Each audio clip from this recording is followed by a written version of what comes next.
Écossaise in G from WOO23, work with our opus number by Ludwig Van Beethoven, as arranged by Carl Czerny. This is the A1 piece of the ABRSM Grade 2 piano exam pieces for 2023 to 2024. Taking a look at the start of the piece, we are in 4/4 time. As suggested by the title and the F sharp in the key signature, we are in G major, which is part of your Grade 2 syllabus.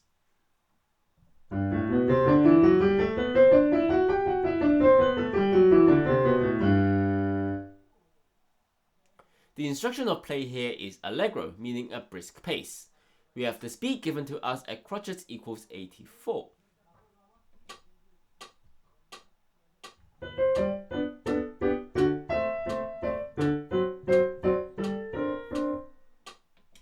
With the amount of quavers in this piece, you might be better off counting in quavers, which means doubling your counting speed from 84 to 164, but this is for quavers.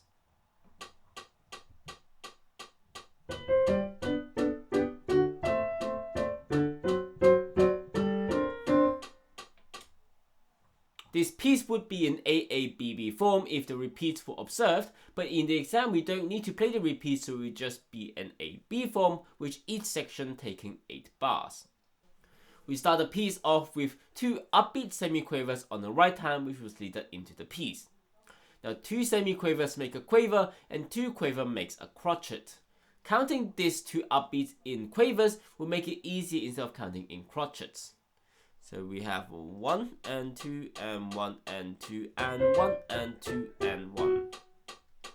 While in the first bar the notes and the rhythm is fairly simple for the right hand, as well as the left hand, it is the articulation which could prove tricky. On the right hand we have 2 semiquavers and the first quaver slurring together. Then the quavers downwards are staccatos. The left hand we don't have any articulation markings, so while it is tempting to do the same as the right hand, we need to be able to separate out both things in both hands.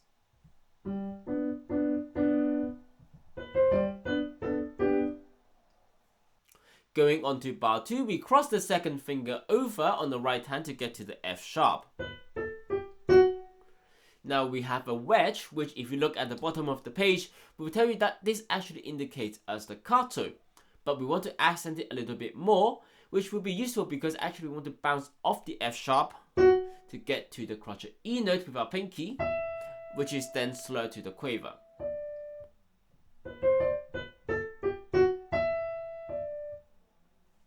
So you will notice that the crotchet is on the am beat of the bar instead of being on the beat. Now this is called syncopation. It is used quite a few times in this piece where we stress the note that is not on the beat. Luckily, in the first section, we have the left hand counting in quavers steadily for us. Now you do have to stretch your pinky quite a bit to get down to the D note on the left hand from the G, but you need to make sure that your thumb and index finger stays roughly where they are, as they're only taking a step down.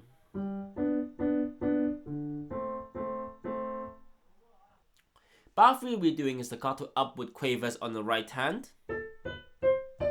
And the left hand we still start off with the low D note, but now we are doing an F sharp and C note chord for the rest of the quavers. In bar 4, the first 3 quavers end the phrase. The right hand we have a quaver A note, slur to a crotchet A sharp on the second finger. While the left hand first quaver goes back to a G note, the next 2 quavers are a C and a D note. Now it will sound like a clash. So the whole phrase in bar 1 to 4 in piano, meaning soft.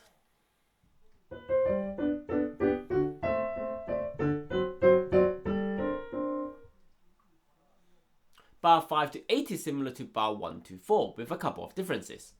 The first difference is now that we are in forte, meaning loud, as opposed to being in piano, meaning soft. The second thing that is different is that the starting upbeat now has the left hand playing with the upbeat as well. Note that this chord is different with the previous chords that we're playing in bar 4. The third thing is that now the downward staccatos are now wedges, so we have a more accented staccato compared to what we had before. This actually comes quite naturally with the change with dynamics for forte. We do get back to being in piano on bar 7, but on bar 8 the notes are different to in bar 4. The right hand is just a quaver G note, and the left hand is doing a G and a B quaver chord, then a quaver D and a G note. So the whole phrase from the upbeat to bar 5.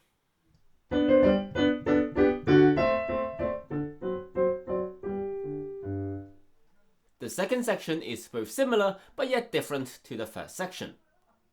In bar 9 to 12, the left hand is doing stable quavers again like in the first section, but this time instead of having a bass note and then repeating chords, we're doing staccato octave jumps.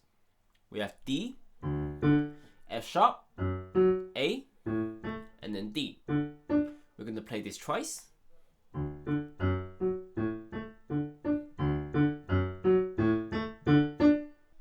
Now, a couple of key points here. The first one is playing the right notes. Now, this might seem obvious, but if we are doing jumps by jumps, it is quite easy to jump and miss, and then you end up with the wrong notes. So there are a couple of ways around this. One, you are looking at your left hand, but that means you are remembering what you're playing on the right hand, or you are remembering what you're doing in your left hand. So either way, you are remembering one of your hands, and hopefully that your muscle memory, meaning that you have practiced it so much, you can play with your eyes closed and you know where you are just by the touch of your hands, kind of like this.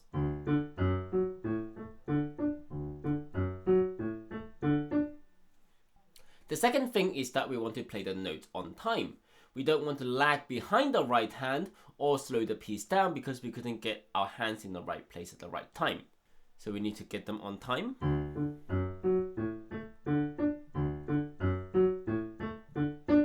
Use the metronome to help you if you are struggling a little bit. And the last thing here is that with the staccato notes, we need to make sure that we are not crash landing and getting stuck.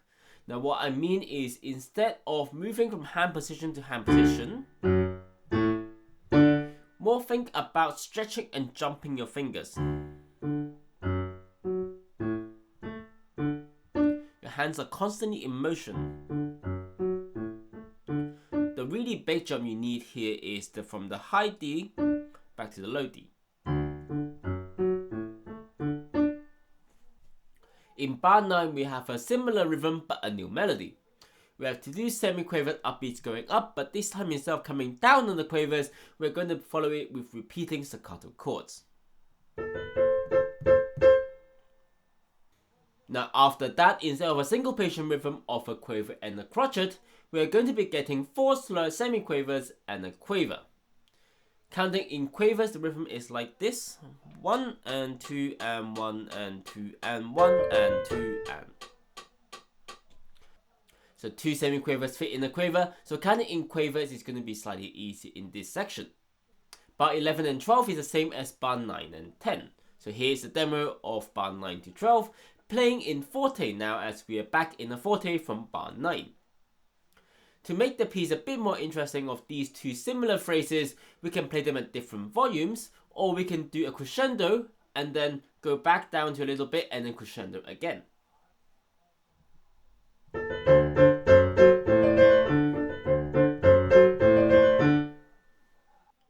And finally onto the last phrase. We start off again on the semi-quaver upbeat, this time with our second finger on the right hand, as our left hand is playing the final D note on the quaver jumps.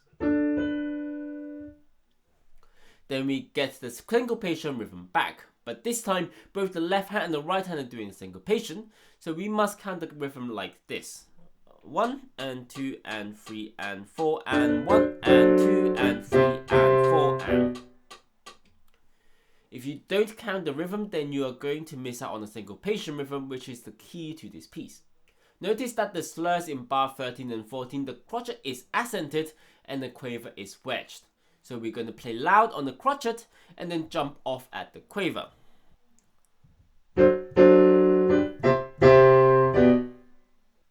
Note that in bar 14, the left hand we are shifting from playing 6 and 5ths on bar 13 to octaves in bar 14. If you're struggling to play the octave, you can just play the bass note or a C and a G in the first two chords, and then a B and a G on the second chord. Now, there are exercises for you to stretch your finger out so you can get to the octave, so try and do that first before committing to playing different notes which is not on the music. So an example, if you're not playing the octave but a 5th and a 6th, compared to if we were playing octaves, it does sound different. If you can play the octave, do try and make the sur smooth here. It can be tricky doing both 1/5 fingering for both octaves. So you can try and do a 1/4 finger on the C octave, then move into a 1/5 fingering for your D octave, which could give you a better slur. And to end the piece, we have bar 15 to 16, which is the same notes as bar 7 to 8, just that the articulation is different, with bar 15 being wedges on all of the notes. Remember, we are switching back to a piano on bar 15 just like we did before in bar 7. So putting everything together from bar 13.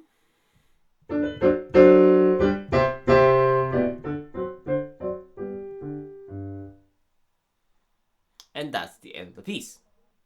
Well, that was the tutorial of the A1 piece Écossaise in G by Beethoven. This is a jolly tune with some tricky bits here and there.